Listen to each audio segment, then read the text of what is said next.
só milagres, só coisas maravilhosas. Em primeiro lugar, estou muito feliz de estar aqui nessa igreja. Não é a primeira vez que eu venho aqui, mas é a primeira vez que eu venho dar meu testemunho, falar um pouquinho dos milagres que Deus fez na minha vida, porque infelizmente o tempo é curto, não vai dar para falar tudo. Eu não sei nem exatamente por onde começar, mas vamos tentar. Alguns anos atrás, quando meu filho era pequeno, ele tinha de 1 para 2 anos, eu tive uma infecção intestinal bem grave. Eu fui internada às pressas e os médicos tiveram que abrir meu abdômen porque não sabiam o que eu tinha. Depois de algum tempo internada, tomando os antibióticos mais fortes que existiam, eles não conseguiam reverter a infecção e aí eles resolveram abrir o meu abdômen para ver o que tinha acontecido. E, para surpresa dos médicos, o médico disse que o meu intestino grosso ele esfarelava nas mãos dele. Parecia um papel higiênico molhado, esfarelando. Ele não conseguia nem um pedaço para fazer biópsia. Então ele juntou aqueles pedaços, aquele resto do intestino, e depois de algumas, acho que 6 horas de cirurgia, ele fechou meu abdômen. Foi assim, uma infecção muito forte. Ele falou que em mais de 15 anos de medicina ele nunca tinha visto uma infecção daquela. Só que ele achou que tinha conseguido salvar a minha vida. Assim, após a cirurgia, ele fechou. Eu tive que ficar, não sei se alguém conhece aqui, uma bolsa de colostomia, onde meu intestino ficava para fora. Só que após no dia seguinte, 24 horas após a cirurgia que eu fiz, irmãos, ele voltou para me visitar, o médico que me operou, e eles tinham um outro quadro meu. O médico que estava cuidando de mim naquele dia, no plantão, falou para ele assim: olha, chama a família, desengana, ela tem no máximo 24 horas de vida, porque eu tive infecção generalizada, uma sepsemia, e eu tive falência múltipla de órgãos, meus rins ficaram parados, água nos 2 pulmões, eu tive hepatite. Eu fiquei assim, para eles eu estava morta, não tinha mais solução. E eles chamaram meu esposo, a minha família, falaram assim: olha, o médico falou, se vocês tiverem alguma religião, se agarre a ela, porque o que a medicina podia fazer já foi feito. Não tem mais nada que a gente possa fazer. O quadro dela é fechado, ela tem no máximo 24 horas de vida. E nessa época eu estava desviada da igreja, meu esposo não era evangélico. Mesmo assim, ele foi até a igreja do pastor Jonas, ali em Guarulhos, porque a gente morava perto, pediu oração. E naquele dia mesmo, irmãos, a igreja orando, intercedendo, toda a minha família que é evangélica, minha mãe. Deus fez um milagre tão grande na minha vida, porque eu não tinha como drenar a água do meu pulmão. Eu estava com 30 quilos na UTI. Eu estava completamente ligada a aparelhos. Eu tinha 5 bombas de infusão ligadas, um catéter. Eu não me alimentava, eu não tomava água. Eu não sabia o que era beber água. Eu estava ali desacordada por um tempo. E teve um médico que inclusive achou que eu estava morta. Ele entrou no meu... Sim, desacordada, morta não, né? Ele entrou no meu quarto e ele balançou a cabeça. O meu médico chamou um dos melhores infectologistas de São Paulo. Na época ele entrou e ele balançou a cabeça e falou assim: o quadro dela é fechado, não tem jeito. E ele achou que eu não estava escutando, só que eu estava, mas eu não tinha nem consciência do que estava acontecendo comigo, porque eu não sabia que era tão grave assim. E quando eu fui para o centro cirúrgico, eu me lembro até hoje, porque primeiro eu fiquei 7 dias tentando reverter essa infecção. E o médico falou assim: Dani, quem você quer ver? Eu falei: como assim quem eu quero ver? Depois ele me contou que ele perguntou porque ele tinha quase certeza que era a última vez que eu ia ver alguém. Eu falei: eu queria ver a minha mãe, que ela não podia me visitar, que estava cuidando do meu pai enfermo, e queria ver o Lucas, Meu filho, esse que estava na bateria hoje com 18 anos, eu queria vê-lo, mas ele não podia entrar, porque eu estava num quarto de isolamento, com muitas bactérias, então nada podia entrar, nada podia sair do meu quarto, eu estava completamente isolada, amarrada, braço, perna. Quando eu acordei, eu vi um curativo que tinha início, mas não tinha fim. Eu vi meu intestino para fora. E voltando, ele falou assim: quem você quer ver? E ele falou para mim assim: eu vou dar um jeito de trazer o Lucas aqui. Eu falei: como? Ele falou: deixa comigo. Ele pediu que meu esposo fosse imediatamente para o hospital e levasse o Lucas. E depois ele me contando, ele falou assim, que se o Fernando tivesse pego mais um farol fechado, era suficiente para não ter sobrevivido. Porque quando ele abriu o meu abdômen, o intestino estourou na mão dele, assim, no exato momento que ele abriu. E quando estourou, espalhou as fezes. E por isso eu tive essa infecção generalizada, que ela destrói todos os órgãos por dentro, causando a falência múltipla dos órgãos. Irmãos, aí a igreja começou a orar, o pastor Jonas, que ainda não me conhecia, toda a minha família, a importância da intercessão de uma igreja. Ali tinha uma igreja inteira orando por mim, eles levantaram um clamor, mas ninguém me conhecia.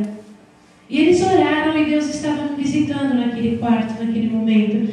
Porque no dia seguinte, eu fui fazer alguns exames do rim, para ver se eu tinha condição de drenar.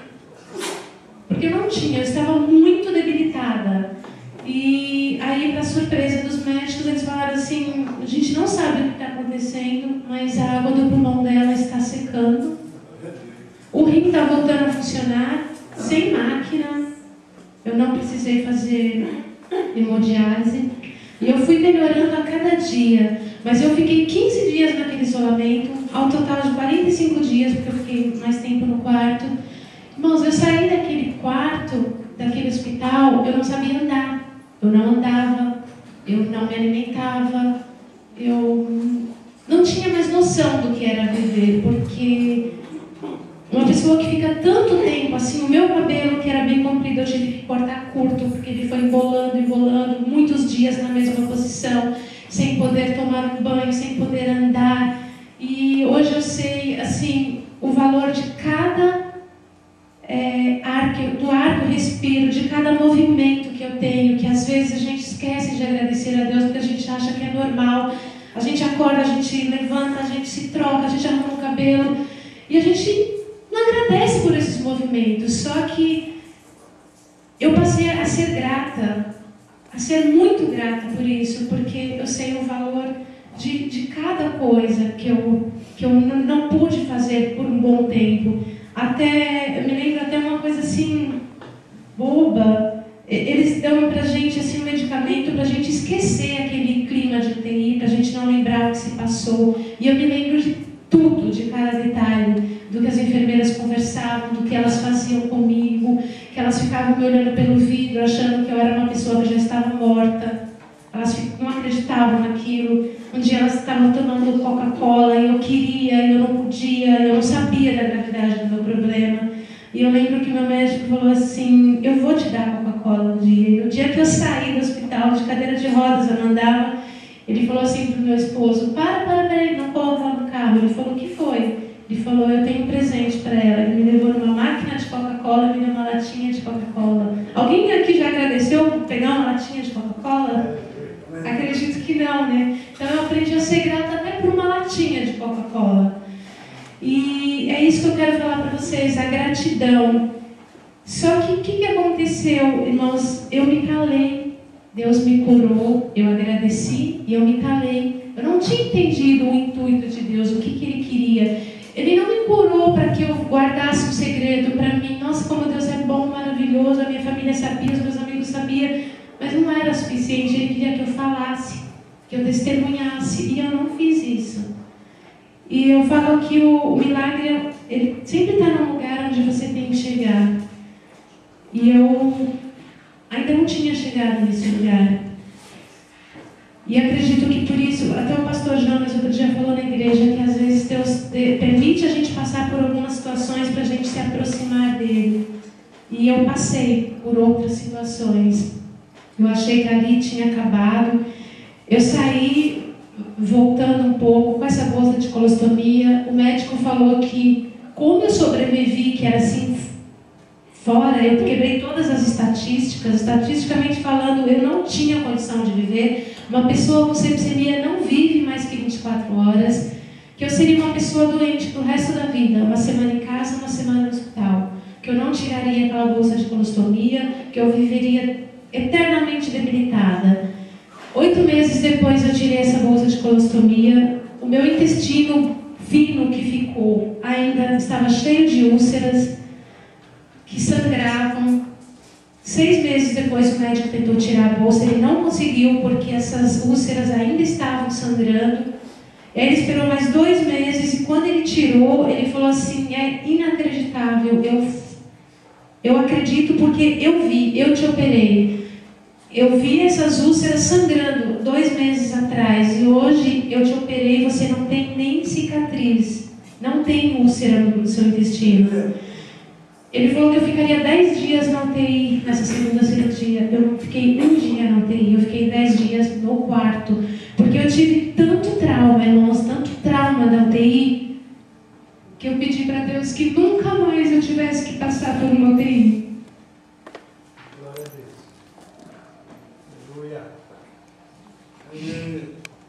Eu tive que passar por outras cirurgias depois disso, mas graças a Deus eu nunca mais voltei para a UTI. Eu fui uma vez para visitar uma pessoa, uma criança, mas eu nunca mais voltei. Eu tenho fé em Deus que eu não voltarei.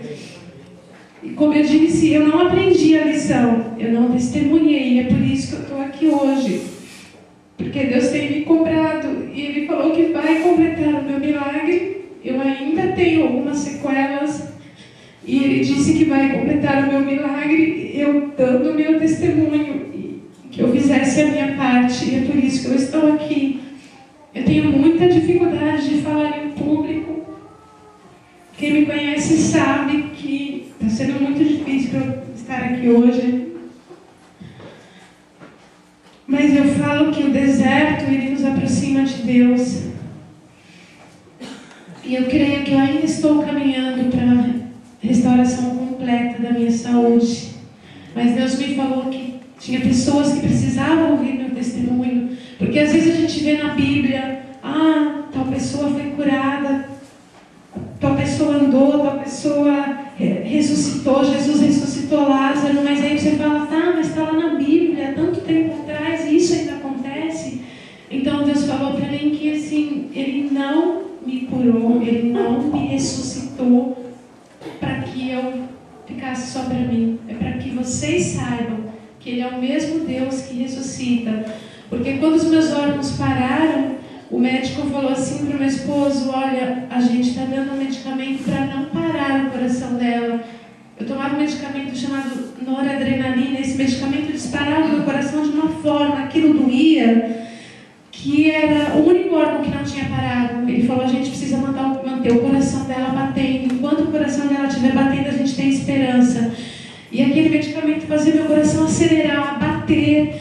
E eu sentia muita dor, mas eu não sabia o que era. Quando as enfermeiras entravam no UTI e falavam: você vai tomar aquele remédio, eu já entrava em desespero, porque eu sabia o que aquele remédio causava, mas eu não sabia que era para o meu bem. Irmãos, foi assim, milagres tão grandes, que quando eu voltei, depois de um tempo que eu já conseguia andar, eu tive que fazer fisioterapia, porque eu não andava mais, me colocavam em pé, eu caía, eu não conseguia, se colocasse um sapato, eu não conseguia dar um passo com o sapato, eu não aguentava o peso do sapato no meu pé. E depois de algum tempo, depois que eu tirei essa bolsa de colostomia, 3 meses depois eu estava trabalhando, eu estava estudando, estava fazendo faculdade. E aí eu voltei no hospital, ainda assim bem magra, ainda um pouco debilitada, mas com Deus me sustentando. E eu fui levar meu filho no pediatra e eu encontrei uma enfermeira. E eu cumprimentei essa enfermeira. E ela me cumprimentou de uma forma assim: oi. Eu falei: você não lembra de mim? Ela falou assim: desculpa, são tantas pessoas, a gente acaba não lembrando de todo mundo. Eu falei para ela: você cuidou de mim na UTI. Ela falou: como que é seu nome? Aí eu falei: Adênia. Como meu nome não é comum? Aí ela parou, olhou assim: Adênia. falei, é. Aí ela falou, paciente do doutor Sandro? Eu falei, sim. Ela falou, não é você. Eu falei, como não sou eu? Ela falou, não pode ser. Eu falei, por quê? Ela falou, porque você morreu. Eu falei, eu morri? Ela falou, é. Aí ela falou assim, senta aqui. As pernas dela tremiam. Ela sentou e falou assim para mim, não pode ser. No último dia do meu plantão, na UTI que eu te vi, eu estava encerrando o meu plantão e o médico falou para mim assim, que eu fosse até o almoxarifado e pegasse o tecido, eu não lembro o nome agora que ela falou, parece um tule, assim, que eles cobrem o corpo da pessoa quando falece na UTI, tira, para eles aquilo é comum, todo dia acontece, toda hora, então eles cobrem e tiram uma maca para que as outras pessoas não vejam. E ela falou, eu ainda falei pro médico assim, mas está acabando o meu plantão, não dá para pedir pro próximo? E ele falou, não, porque não vai dar tempo, eu preciso cobrir o corpo dela. Ela falou, eu peguei o tecido para cobrir seu corpo, não pode ser você. E eu falei, sou eu. Ela falou, você vai ter que entrar na UTI comigo, porque ninguém vai acreditar se eu contar, vão achar que eu estou inventando. E ela parecia que ela viu um fantasma, ela olhava assim para mim, mas como se estivesse vendo do outro lado, não tivesse ninguém na frente dela. Então, irmãos, e tudo isso, eu fiquei quieta, eu não falei. Eu me calei. E alguns anos depois, no Natal de 2009, nós estávamos morando na Alemanha, eu, meu esposo, nosso filho, e a gente veio de férias para cá. A gente vinha uma vez por ano. E numa dessas nossas vindas, e eu continuo fazendo tratamento até hoje, porque eu esqueci de citar, a doença que os médicos descobriram chama doença de Crohn. Para eles, na época era muito rara, hoje é mais comum, mas ainda é rara no Brasil. E para a medicina não tem cura, só tratamento, mas eu creio que para Deus tem cura, porque Ele é um Deus do impossível. Eu costumo falar que até onde a mão do médico alcança, Deus não precisa. Mas aonde o médico não alcança, a de Deus alcança. E numa dessas vindas, eu estava lá, a gente estava na Alemanha, e eu com muita saudade da família, fazia um ano que eu não via minha mãe, principalmente, né, todo mundo. E eu comecei a desenvolver alguns sintomas de falta de ar, inchaço, rosto, pescoço. Nós procuramos alguns médicos lá onde eu fazia tratamento e todos falaram que era emocional, que fazia parte do tratamento, fazia parte da doença, que eu estava com saudade da família, era estresse, e quando eu chegasse no Brasil ia passar, que eu pudesse viajar tranquila. E nós acreditamos, nós fomos em 4 médicos, o último foi 2 dias antes de viajar. Meu esposo falou, olha, é um voo longo, a gente vai para o Brasil, não tem problema. Não, pode viajar tranquilo. E nós viemos, irmãos. Eu estava com gesso na perna, que eu tinha tirado água do joelho. Então eu estava sem andar. E eu não sabia, eu já estava na Alemanha com uma trombose nos membros superiores, que é muito raro. Eu nem conhecia, eu nunca tinha ouvido falar. Eu passei 13 horas e meia dentro de um avião, 1h30 depois de uma escala, mais 12 horas com trombose. Eu cheguei aqui completamente deformada, da cintura para cima não dava para me reconhecer. Meu rosto emendou com o pescoço, eu não via minhas orelhas, os meus braços não fechavam, minha mão não ia na cabeça. Eu fiquei assim, deformada, parecia um monstro. Era horrível, horrível. E eu fui direto para o hospital. Fui internada já com a suspeita. Eu liguei para o meu médico aqui, irmãos. Eu falo que Deus me queria no Brasil. Eu não sei exatamente porquê, mas Ele tem me mostrado. Porque o meu médico, eu tentei falar com 4 médicos meus aqui no Brasil. Quando eu passei mal lá, até desmaiei sem conseguir respirar. E eu não consegui falar com nenhum médico. Então eu viajei, confiando só na palavra dos médicos de lá. E o único médico que eu não tentei falar quando eu estava lá, assim que eu cheguei, eu liguei para ele, depois que eu saí do aeroporto. E ele, sem me ver, há 2 anos, ele falou que ele me diagnosticou sem me ver. E ele falou para mim, nenhum médico em sã consciência deixaria você entrar no avião. Então eu não sei porque eu entrei naquele avião, qual foi o propósito de Deus, para os médicos verem, porque ele falava assim, olha, estatisticamente falando, não tem como ninguém sobrevive a uma trombose no avião. E a sua trombose foi a das mais raras, apenas 4% das tromboses são nos membros superiores. Eu consegui entupir toda a minha veia cava superior. Os coágulos pararam na entrada do pulmão, do coração. O médico falou que se ele mexesse, estava igual uma gelatina. Caía no coração, no pulmão, e eu poderia ter uma embolia pulmonar. Eu tive que ficar internada. E aí o médico falou assim, a gente vai entrar com uma medicação muito forte, porque a gente não tem como te operar, não tem como desobstruir qualquer coisa que a gente fizer nesses coágulos, ele pode cair no pulmão ou no coração. Você vai tomar uma medicação muito forte, só que o protocolo do hospital só permite que tome na UTI. E era medicação assim que eu tinha que tomar.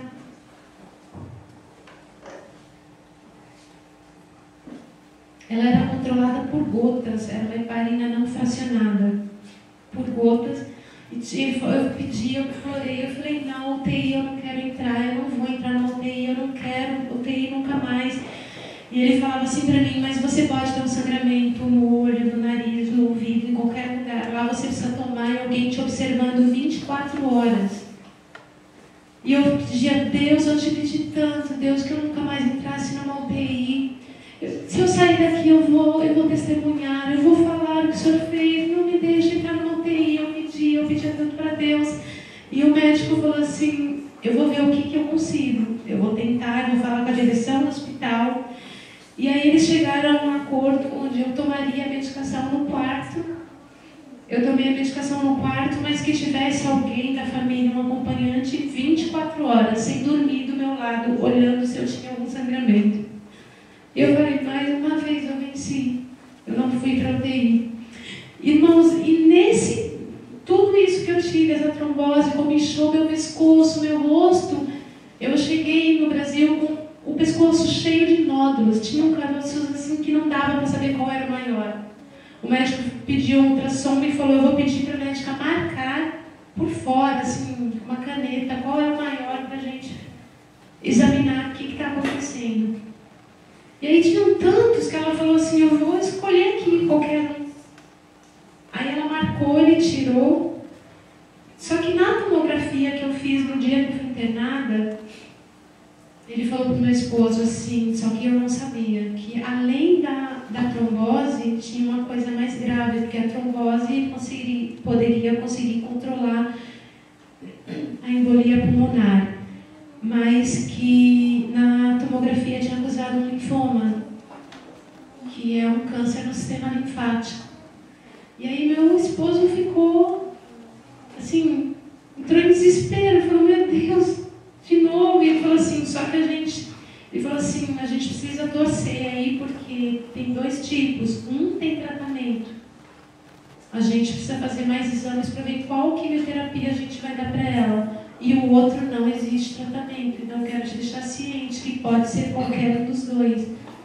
Irmãos, naquele momento meu esposo também entrou em oração. Ele contou para pouquíssimas pessoas, porque o médico não queria que ninguém soubesse, para não deixar que eu percebesse. Ele pediu oração para o pastor Jonas, para o nosso pastor lá na Alemanha, onde a gente morava, para algumas pessoas da confiança nossa. E todo mundo entrou em oração, e eu fiz a biópsia desse nódulo, e confirmou que era um linfoma. Aí ele falou, nós vamos pedir uma imunohistoquímica, que é um exame mais avançado, de última geração, para falar qual tipo de quimioterapia ela vai tomar. Era véspera de Natal, ele suspendeu a viagem com a família, cancelou, falou, eu não vou viajar enquanto não deixar ela medicada. E aquela angústia, porque o exame demorava 5 dias, é um exame muito específico.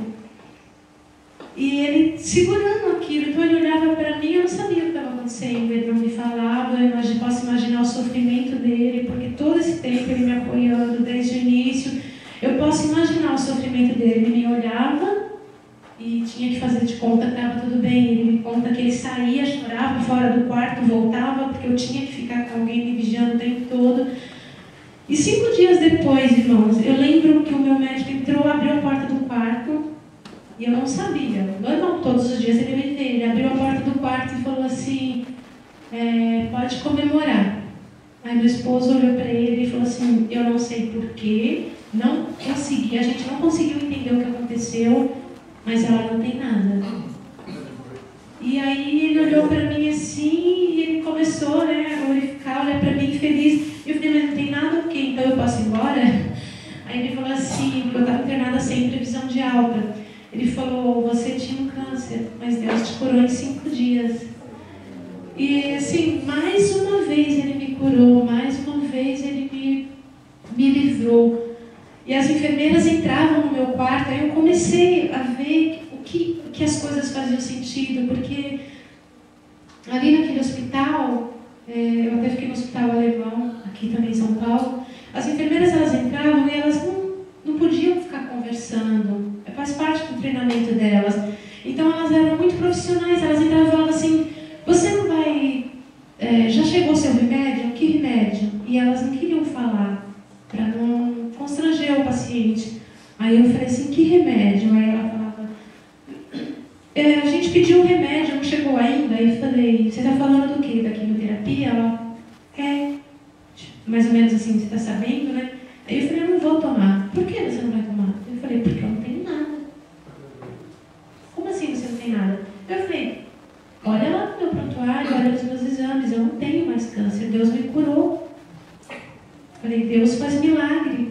E elas olhavam assim, uma olhava para a outra, saía do quarto, eu acredito que elas deviam conversar lá fora, e voltava a outra, olhava no prontuário, e falava, você não tomou o remédio ainda? Eu falava, eu não vou tomar o remédio, Deus me curou.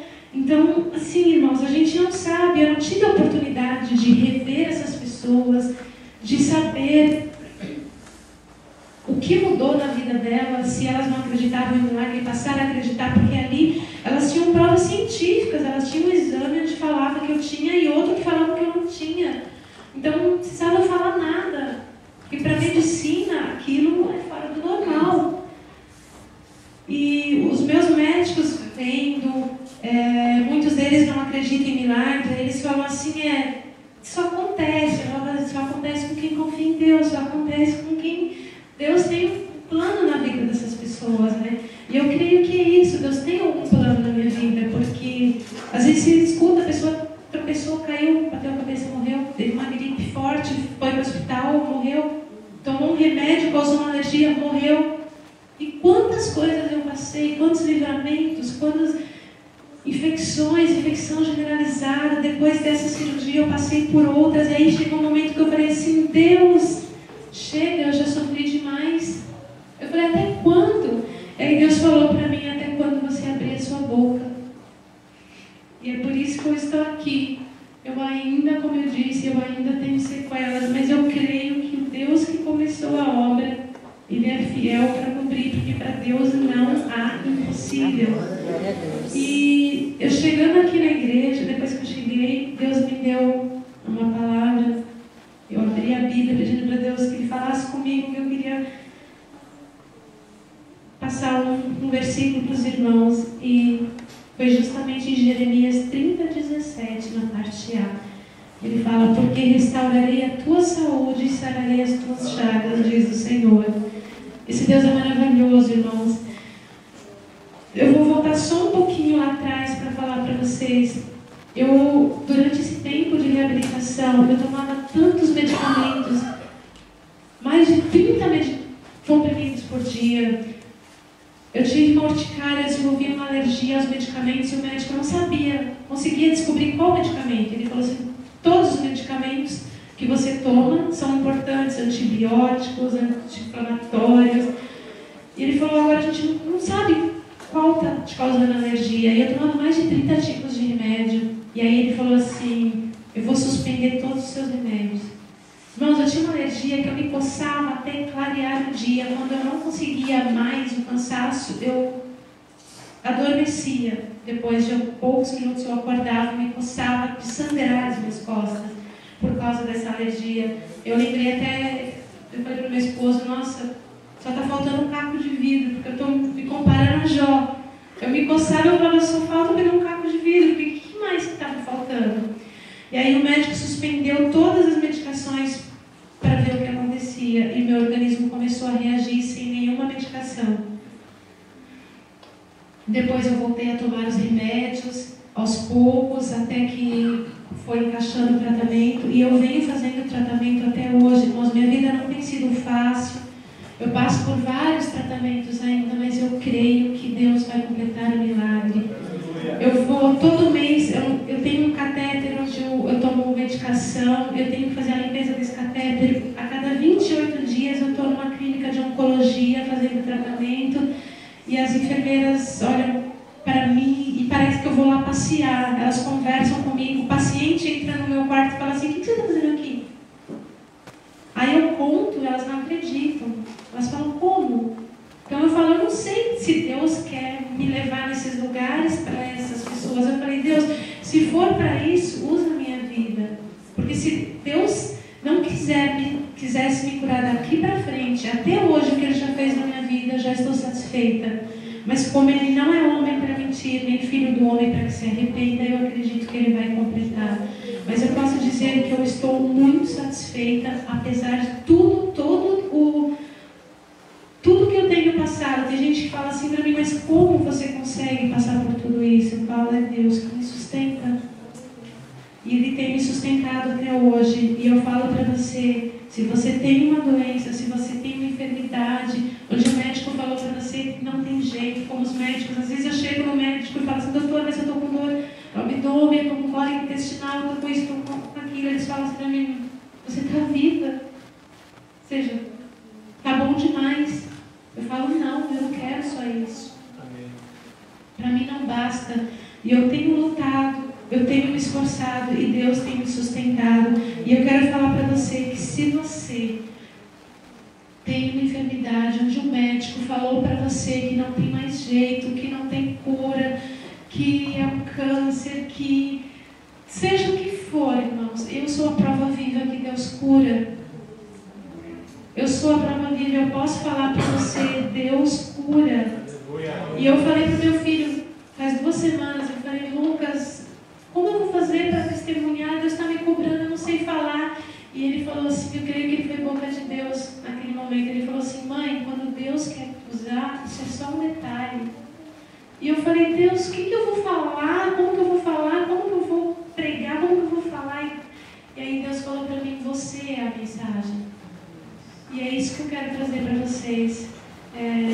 A mensagem que Deus tem pedido para eu passar para vocês. Que não desista, que há saída, que há cura, que os médicos, eles têm uma limitação, eu acredito. Eu falo: doutor, o senhor estudou, Deus te deu sabedoria, capacitação, mas tem coisa que não é para medicina, tem coisa que é para Deus, porque Deus já falou para mim que a minha cura não é para a glória de médicos. Os médicos já falaram assim: você toma os medicamentos de última geração, não tem mais o que eu fazer. E aí Deus falou para mim: agora está nas minhas mãos, porque a hora que Ele completar a minha cura, os médicos vão reconhecer que não foi por eles, porque eles já chegaram no limite deles. Eles não conseguem entender porque eu estou de pé, porque eu estou viva, porque eu estou aqui. Cada vez que eu vou lá, eles olham para mim e eles falam: não é possível, ela está aqui ainda. Ele ainda brincou comigo: você não pagou a conta lá em cima, não é possível, ninguém sobrevive uma trombose no avião. Ele falou: não tem um caso. Ele falou: não conheço. Então, é isso que eu quero passar para vocês, irmãos, e que vocês não desistam. Eu quero cantar uma música aqui, será que um minutinho? Que fala bem isso, tudo isso que eu vivi, tenho vivido até hoje.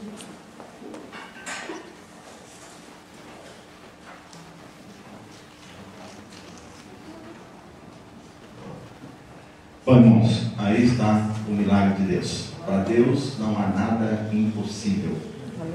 Por mais difícil que possa ser a sua causa, para Deus não há nada impossível. Esse